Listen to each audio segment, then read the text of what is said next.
Līdz ar izglītības ministra maiņu no publisko diskusiju krustugunīm pazudusi augstākās izglītības sistēma. Maz dzird par nepieciešamību to reformēt, tāpat pieklusušas runas par izvērtējumu. Vai Roberta Ķīļa iekustinātās idejas ir jau pilnībā aizmirstas vai pārmaiņas tomēr top? Šorīt jautāsim augstākās izglītības padomes priekšsēdētājam Jānim Vētram. Labrīt! Labrīt! Vai augstākās izglītības iestādes ir ar mieru apvienoties, mazināt programmu dublēšanos, kļūt efektīvāks par to, par ko runa bija vēl pirms dažiem mēnešiem? Es domāju par to, kā mazināt programmu dublēšanos, to ir ar mieru. Veicināt programmu īstenošanas efektivitāti, protams, ir ar mieru. To arī tikko apstiprināja Rēzeknes konferences, kur bija sanākuši kopā augstākās izglītības dažādu institūciju nozares pārstāvi, bet kas attiec uz pašu iestāžu apvienošanos, tad te ir jāsaprot, ka mums ir diezgan maz tas loks, par kurām iestādēm mēs vispār varam runāt, kuras būtu tās, kuras varētu kādam pievienot vai apvienot, jo reģionālās augstskolas ir reģionālās augstskolas, par tām neviens ne iepriekšējā ministra, ne tagadējā ministra laikā, un tur arī nav runa, ka tās varētu mazināt.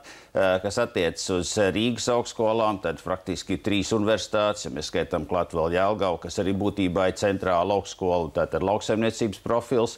Arī tur grūti kaut ko iedomāties tādā saprātīgā veidā apvienot, un tam mums vispār paliek 4 augstskolas, valsts augstskolas, jo privātās jau valsts nevar regulēt, tātad paliek 4 augstskolas, kuras var kaut kur pievienot. Tā ir Rīgas pedagoģijas izglītības vadības augstskola, tā ir Banka augstskola, Sporta pedagoģijas akadēmija un Jūras akadēmija. Protams, paliek 3 mākslas augstskolas, kas atkal ir pilnīgi atsevišķa nozara, kur kaut kam pievienošana nav nekāds jēgpilns pasākums. Bet sakiet, cik ilgi būs augstskolas gatavas nedublēt programmas, bet turpināt tās pēc būtības dublēt situāciju? Taču nav būtiski mainījusies. Piemēram, Latvijas lauksaimniecības universitāte joprojām ir pedagoģijas, socioloģijas studiju programmas, nerunājot par Latvijas universitātes fakultātēm, kur arī pārklājas dažādi kursi. Tas ir, protams, risināms jautājums, un es domāju, ka tas arī šī gadā tieši pateicoties varbūt samērā, gribētu teikt, tādai efektīvai Vjačeslava Dombrovska darbībai un tieši sarunu vešanas prasmei,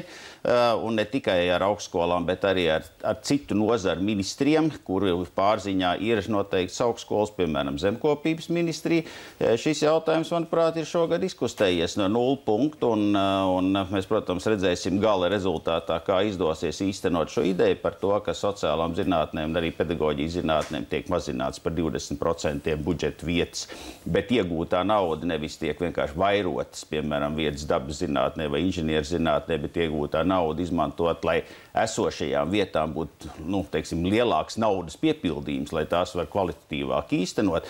Ja šī ideja īstenosies, nākošā gadā vispirmām kārtām tas ir jānoslēdz līgumos, tas jāspoguļojas līgumos starp ministriju un augstskolām, bet pēc tam tas ir jāīsteno praksē arī konsekventi nākošos gados uz priekšu, jo, protams, mēs nevaram tos studentus, kas jau ir uzņemti ar vieniem nosacījumiem, tiem mēs īsti neko nevaram darīt, tiem ir jāļaut līdz uz šiem nosacījumiem beigt. Tā kā es domāju, ka šī situācija ir apusēji tādā saskaņotā veidā notiek uz priekšu, gan, es domāju, starp augstskolām un starp ministrijām. Jūs sacījāt, izkustējusies no 0 punktu, lai programmas nedublētos.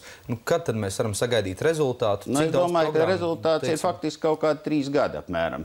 Jo, ja mēs rēķinām, ka bakalaura programmas vidēji 3-4 gadi, tātad, lai kaut kādas programmas pilnībā nomainītos, tātad finansēšanas sistēma un kādas programmas, piemēram, pedagoģijā vai sociālās zinātnēs, no lauksaimniecības profila vai tehniskās universitātes profila, kas ir pamatā inženieru zinātnes, vairs netikt finansēts no valsts budžeta, tad tas ir minimums 3-4 gadi. Kā ir ar vēl vienu citu aktualitāti, ko mēs jau arī raidījuma sākumā pieminējām? Pagājušajā nedēļā valdība apstiprināja augstākās izglītības un zinātnes attīstības plānu nākamajam gadam. Kādēļ šis plāns ir vajadzīgs un vai tas nebūs kārtējais tāds birokrātiskais dokuments, kas vienkārši ieguls?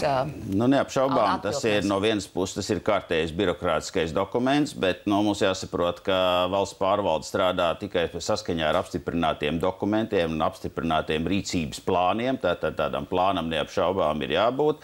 Kāpēc tas varbūt nav kārtējais, ir tas, ka tieši šī plāna sagatavošanā atkal notikās, es pat teiktu, tāda abrīnojami ieinteresēta un detalizēta saskaņošanas procedūra gan ar augstskolām, ar rektoru padomu, arī ar augstākās izglītības padomu, ar studentu organizācijām no ministrijas puses, kas diezgan ilgu laiku iepriekš nebija redzēts tāda atsaucība un interesētība panākt savstarpēji pieņemams risinājums. Tāpēc ir samērā liels cerības, ka plānā ierakstītie punkti arī varētu tapt īstenot, jo jau sākotnēji pieņem plānu, kur viss nozari ir pret, tad ir skaidrs, ka viss nākošais par plānā paredzētais periods, visa enerģija paies tikai pretstāvēšanā un nekāda pozitīva darbība nebūs. Tā kā šeit ir zināmas cerības. Bet valdības sēdē dažām nevalstiskajām organizācijām un dažām reģionālajām augstskolām vēl ar vienu bija dažas pretenzijas.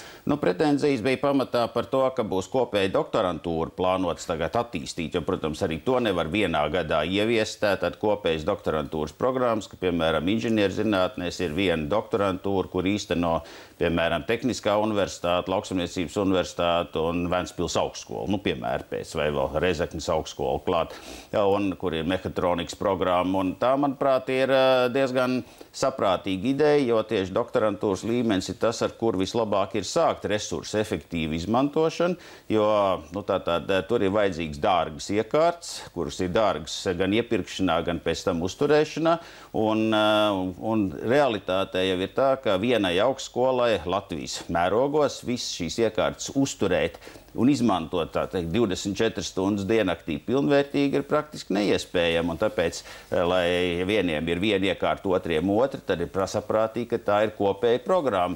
Un šeit es domāju, ka vairāk ir tāds reģionālam, faktiski jau bija viena reģionāla augstskola, tā bija Ventspils augstskola, un Lielo pilsētu asociācijas vēstule jau nebija noraidoša, tā bija vienkārši vairāk tā kā situācija noskaidrojoša. Bet es domāju, ka tas ir vairāk tāds, drusku pārpratums par to, ka te ir kaut kāds milzīgs bažas, jo šis jautājums patiešām ir daudz diskutēts un faktiski ir diezgan precīzi jau tas modelis izstrādāts, kā tas varētu darboties. Tur svarīgākais ir tas, lai netiktu pieņemts, ka ir viena promocijas padoma, kas piešķir grādus, kas gan ir pats par sevi diezgan absurds pasākums, ka mums tagad būs kaut kādi viedie vai gudrie vai krīvi 5 vai 6, kas tagad, teiksim, visiem inženierzinātnēm piešķirs doktora grādus, tad mēs patiešām varētu iekļūt kādā unikālā tādā pasaules topā. Bet tas pagaidām ir izņemts ārā no šiem plāniem šādas absurdas idejas, tā kā man liekas, tur viss iet normāli uz priekšu.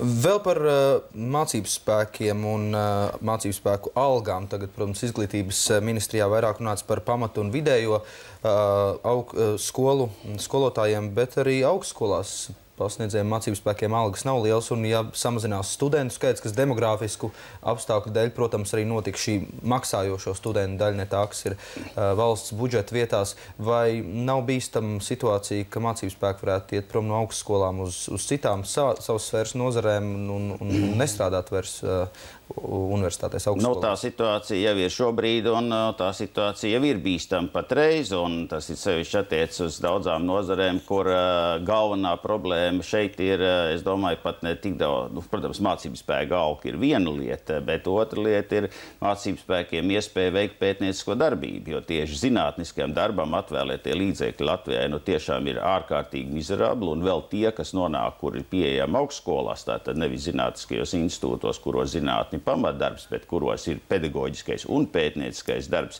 Un tā ir tā joma, kurā, teiksim, pēc visām arī Eiropas Savienības uzstādījumiem, tā zinātnes viena no misijām ir tāds saucamā cilvēku kapitāla vairošana, tātad kompetences vairošana, ko var tikai šī sazobē ar izglītību un zinātni veidot. Tātad, es domāju, ka turpat darba algas būtu viena lieta, bet vēl prioritārāk būtu palielināt tieši to pieejamo finansējumu, kas ir tieši pētnieciskai darbībai, jo tad, ja tā varētu lietot vārdu, noturēt jaunus speciālistus vai jebkurā vecumā perspektīvas un varošas speciālistus augstskolās būtu nesalīdzinām vieglāk nekā tagad, ja mums ir pedagoģiskais darbs, pētnieciskam darbam naudas nav, un katrs cilvēks, kas ir iegūst noteikti kvalifikāciju, grib sev kaut kā īstenot profesijā, un tas vienīgais ceļš faktiski ir doties uz ārzemēm daudzās specialitātēs. Otrs ceļš ir entuziasms.